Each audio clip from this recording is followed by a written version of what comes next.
Bonjour, chers amis. Nous sommes étudiants de l'Université d'État de Pskov et nous voudrions vous parler de nos endroits préférés dans cette ville.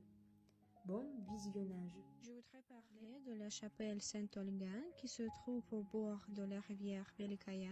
Cet endroit est important pour moi parce que mon école n'est pas loin d'ici.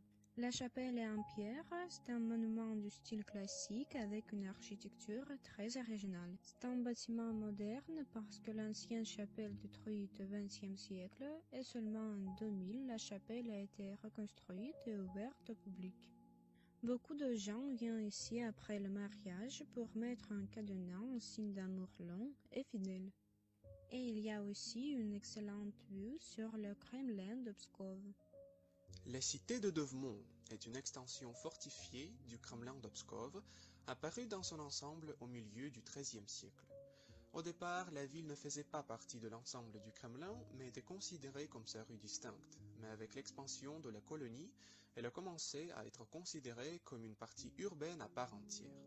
Dans les chroniques, la cité de Dovmon a été mentionnée pour la première fois à la fin du XIVe siècle. Des fondations et des fragments de murs de plus de 10 cathédrales ont été découverts sur le territoire de la cité de Dovmon. Actuellement, des travaux de restauration y sont en cours, dont certains devraient être achevés prochainement et 4 églises doivent être ouvertes au public. Entre autres, vous devriez certainement voir l'exposition d'un petit musée historique où une maquette du Kremlin avec la cité de Dovmon est présentée, ainsi que faire attention aux murs de la forteresse de Percy où nous pouvons voir une composition en l'honneur de la bataille des glaces. Pskov est une ville où il y a beaucoup de parcs ici, dont le parc finlandais. Les architectes de la ville jumelle finlandaise de Pskov-Kuopio, en l'honneur de laquelle le parc a reçu son nom officiel, ont participé à la conception et l'aménagement du territoire de l'un des plus beaux parcs. Et nous, les habitants, l'appelons simplement le parc finlandais. Les terres que le parc occupe aujourd'hui se sont retrouvées à plusieurs reprises au centre d'événements importants. Ici, vous pouvez voir des bâtiments anciens, la tour Gremachaya et l'ancienne église de Kozma et Damian sur la rive droite de la rivière Pskova, le bastion Petrovski de la Grande Guerre du Nord et les ruines du moulin à eux de Kuka sur la rive gauche. La reconstruction du parc a commencé en 2015. Et maintenant, une terrasse d'observation avec des chaises longues est apparue dans le parc. En été, vous pouvez louer un vélo, des patins en roulette. En hiver, vous pouvez louer des skis ou des patins. J'aime les endroits mystiques. Il y a beaucoup de tours à Pskov. Par exemple, la tour Gremachaya. Donc, je vais raconter une histoire. La légende la plus populaire sur la tour raconte l'histoire d'une fille princière maudite par sa mère. Cette jeune fille est dans la tour, dans un cercueil, entourée de tonneaux d'or. Ses yeux sont ouverts, mais elle ne peut rien dire.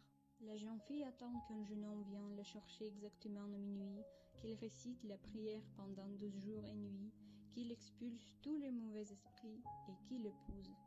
La légende raconte qu'un jour, il y avait un homme courageux qui est entré dans la tour juste à minuit. Il n'a pas eu peur de mauvais esprits, mais il n'a pas pu supporter 2 jours sans sommeil. Il s'est endormi et il a été éjecté de la tour. Les gens ont trouvé cet homme et il ne pouvait même pas parler de peur. Quelques jours plus tard, il est mort. Et la jeune fille attend toujours son sauveur dans la tour. Je vais vous parler du monument situé dans ma ville, dans le parc qui s'appelle Letni Sad. Il est plus connu sous le nom de Pouchkine et la Nounou. Le monument a été construit dans le cadre du 17e fête de la poésie.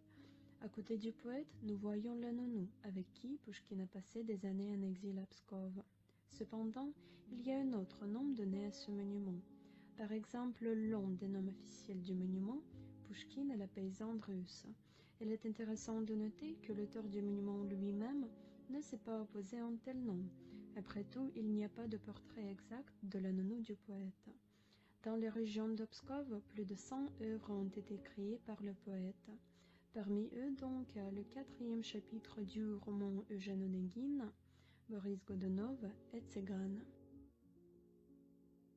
Mon endroit préféré à Pskov, c'est Kiedor, car elle est vraiment pittoresque. Quand nous sommes sur le pont, nous pouvons observer un beau paysage avec les tours du Kremlin. Et quand on descend, on voit qu'il y a un bel endroit pour se promener. Je voudrais vous montrer mon endroit préféré.